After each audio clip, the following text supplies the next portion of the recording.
¿Qué onda, people? ¿Cómo están? Bienvenidos a una edición a tu canal, El Conocimiento Prohibido. El 15 de septiembre, vía Zoom, vamos a hacer la operación energética para extirpar la mente reptiliana, esa que te causa autosaboteos y bloqueos económicos. Y luego de eso, nos vamos a ir el 28 de septiembre hacia la ciudad hermosísima de Monterrey, Nuevo León, donde vamos a dar una conferencia y posterior a eso, el 5 de octubre, nos veremos en Ciudad de México, donde vamos a dar también la conferencia y usted va a poder asistir de manera virtual o físico, como usted lo desee, en los números que ve en pantalla. Dicho eso, welcome to the jungle.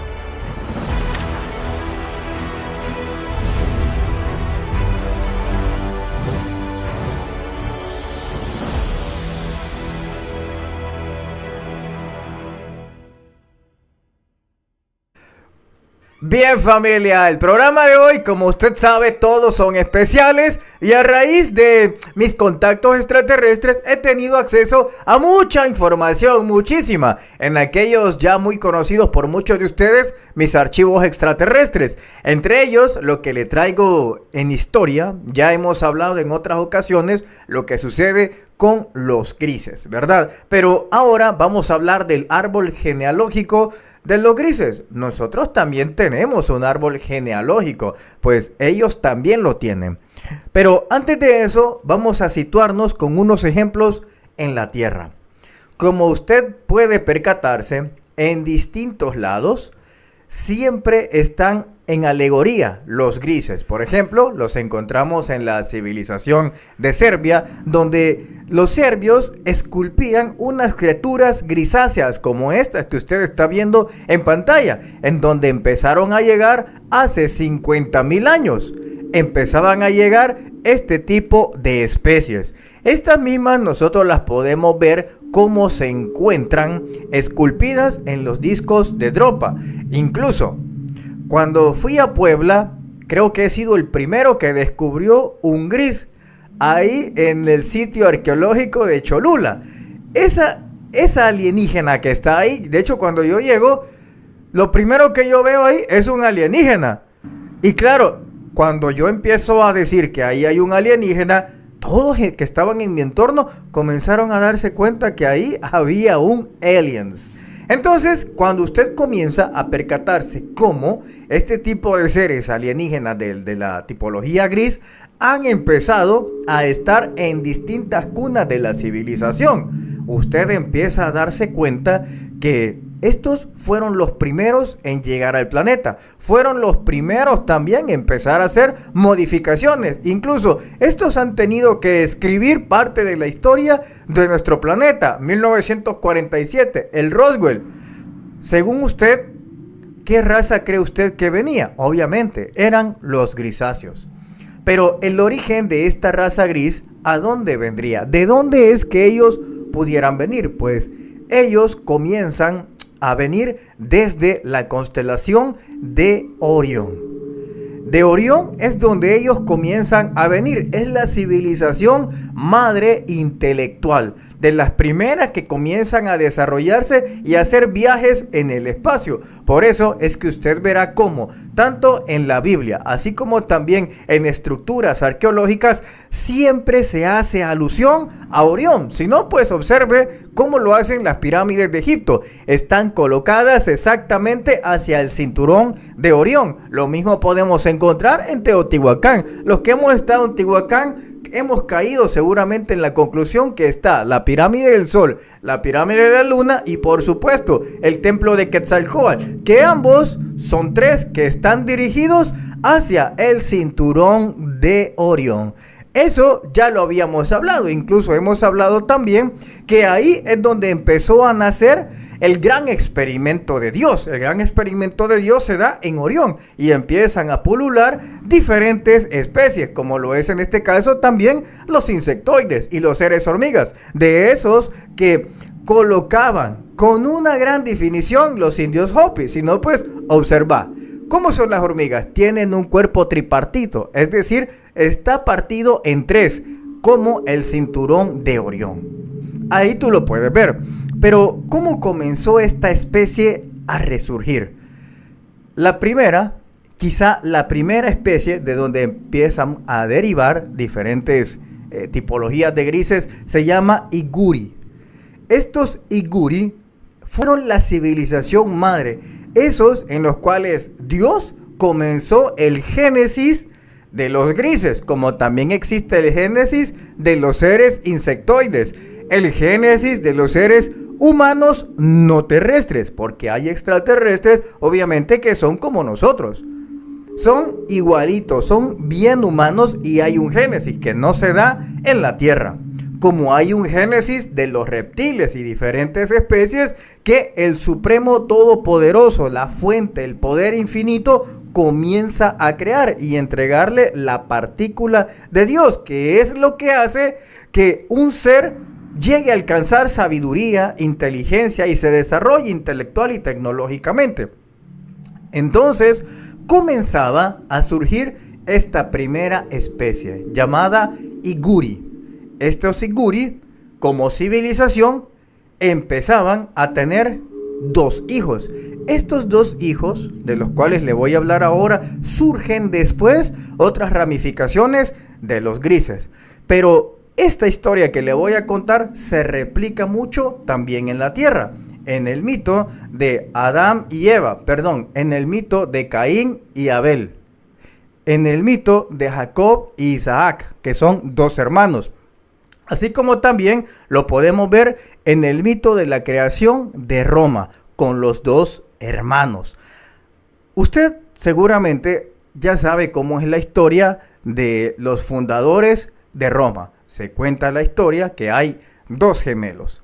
Nacen 2 y estos pues peligraba su vida. Hay una loba, lo cual los amamanta. Pero posteriormente a eso, los adopta una familia. Se lo estoy abreviando porque no me voy a concentrar en la historia. Entonces los adopta una familia y viene uno de ellos, Rómulo, y su hermano empezaban a ver dónde podían fundar una ciudad. Ambos tenían discrepancia, pero viene uno y dice: aquí vamos a construir Roma, que es Rómulo. Pero en el caso de su hermano no estaba de acuerdo que fuera ahí y tampoco estaba de acuerdo en que se llamara así la ciudad. La cuestión es que Rómulo, él cree y está convencido que ahí es el lugar donde debe de estar esta majestuosa ciudad llamada Roma. Y es así como es fundada. Los dioses a Rómulo lo elevan a la categoría divino de un dios, mientras que el otro simplemente no pasó de ser un ser humano o un semidios, como usted quiera denominarlo, pero el otro logró trascender a ser un dios. Si usted se fija, en las historias siempre es así. Caín y Abel, ¿quién es el que recibe la gracia de Dios? En el caso de Caín y Abel es Abel, y después viene y lo aplasta Caín. Si usted se va mucho más adelante, en el caso de Esaú y Jacob, ¿quién recibe la gracia de Dios? La recibe Jacob, que después se convierte en Israel. Y Esaú no lo hace porque desprecia su bendición. Pero los dioses eligen entonces al hermano y empieza a evolucionar espiritualmente el otro y no este. Así también le puedo seguir dando muchos ejemplos donde hay siempre 2 hermanos de un mismo linaje, en donde hay uno que es elegido por el universo, por Dios o como usted quiera denominarlo, ya sea por las acciones que hace o la pureza del corazón. Pues estas historias que te he relatado ahora son muy parecidas a lo que pasó allá en Orión, en los comienzos de la era de los grises. Los Iguri eran una especie que aún no había sido premiada con tener hijos, con reproducirse. Porque el Dios del cosmos, cuando Él comienza, y esta visión es meramente una visión muy profunda a la visión que tienen los extraterrestres a cómo la tenemos nosotros. Entonces ellos dicen que Dios, el Todopoderoso, te da el don de reproducirte siempre y cuando has tenido cierta evolución como civilización. De lo contrario, no te podías reproducir. Entonces, lo que hizo Dios para con las primeras razas humanas, las primeras razas extraterrestres, fue crear muchísimos números de una civilización y les daba una gran vida. Es decir, podía crear 500,000 alienígenas grises, pero estos podían vivir hasta 1,000,000 de años. Ese 1,000,000 de años les iba a permitir a ellos ganar virtudes espirituales, valores, ética, moral, el bien común, etcétera, etcétera. Cuando ya pasaban ciertas etapas, entonces se les daba el permiso ahora que se pudieran reproducir. De lo contrario, no se les daba permiso. Luego de esto, ellos pasan esa etapa y logran tener los primeros 2 hijos de los Iguri. En aquellos entonces, toda la sociedad era horizontal, no era vertical. No es que había un rey o una monarquía, un presidente, no la había. Tampoco habían consejos, como sí sucedió en el caso de los humitas y aquellas especies humanas no terrestres. En el caso de los grises, todo era horizontal. Nadie era más que nadie, no. Todos eran por igual, equitativos. Todos eran igual. Entonces, empiezan a tener 2 hijos. Estos 2 hijos tenían peculiaridades.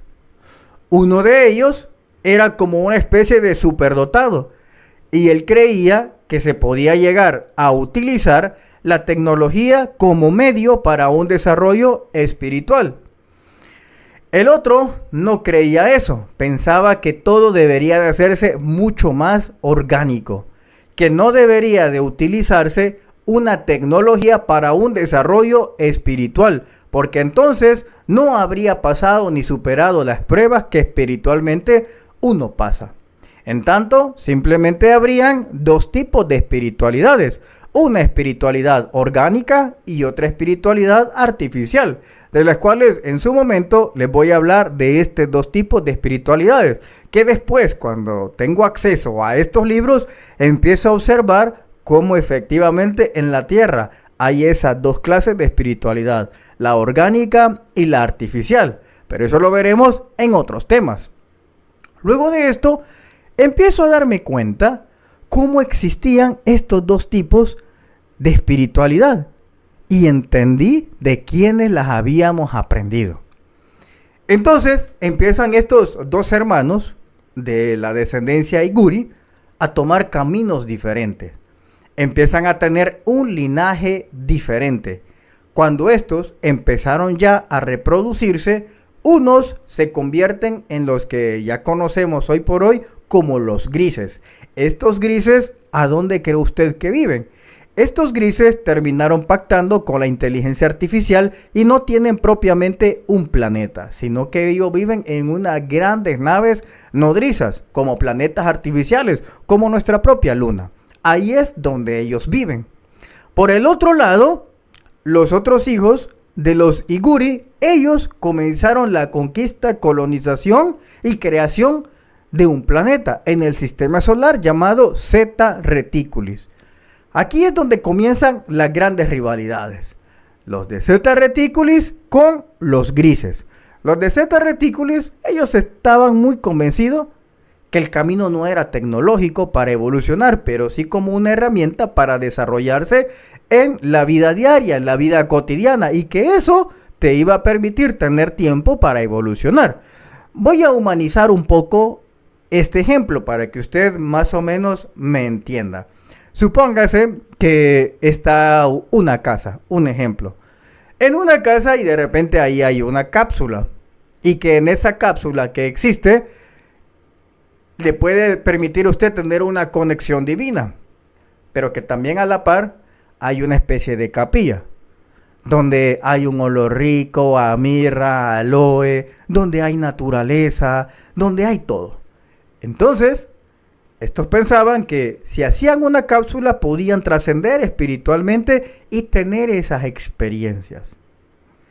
En el caso contrario, estaba la capilla, en donde aquellos se dedicaban a meditar y a hacer reflexiones, aunque iba a ser un paso mucho más lento, lo iban a disfrutar más, mientras que los otros iban a llegar a la meta mucho más rápido, pero no lo iban a disfrutar. No iban a tener esa transformación que así te permite cuando tú tienes una iniciación. Entonces, aquí empezaban a tener esas luchas ideológicas. La tecnología para el desarrollo espiritual y la otra, tecnología para tener tiempo para desarrollarte. En esos dos ámbitos. Esto era lo que creía el primer grupo. El otro grupo es semejante al ejemplo que te doy. Suponte que tú tienes contado el día, pero en eso tú tienes que cortar la grama de tu casa. Entonces, en vez de cortar la grama de tu casa, tú manualmente y vas caminando por todos lados, chapodando, como le decimos nosotros, creas una máquina. Esa máquina la colocas y empieza a chapodar por ti. Ahora, esas 4 horas o 5 horas que tú empleabas en andar chapodando, haciendo tú el trabajo, ahora lo hace una máquina y tienes 5 horas libres para poder intentar trascender espiritualmente. Pues así es el ejemplo de cómo estas dos visiones ideológicas tenían referente a la espiritualidad. Pero luego de eso, voy a dejar aquí el programa. Así que estén atentos. Oiga, solo eso les digo, porque esto se viene emocionante. Y bueno, familia, nos vemos en las conferencias que voy a dar en México, tanto en septiembre como en octubre. Y si usted no puede estar ahí de manera física, puede hacerlo de manera presencial. Y recuerde, 15 de septiembre voy a hacer extirpaciones de la mente reptiliana con las técnicas que me han enseñado los nórdicos espirituales. Le va a ayudar mucho en su vida. Y por supuesto, si usted quiere tener una consultoría en físico conmigo, estaré dándola en Washington. Cuídense mucho, familia. Se les quiere y de gratis. Hasta pronto.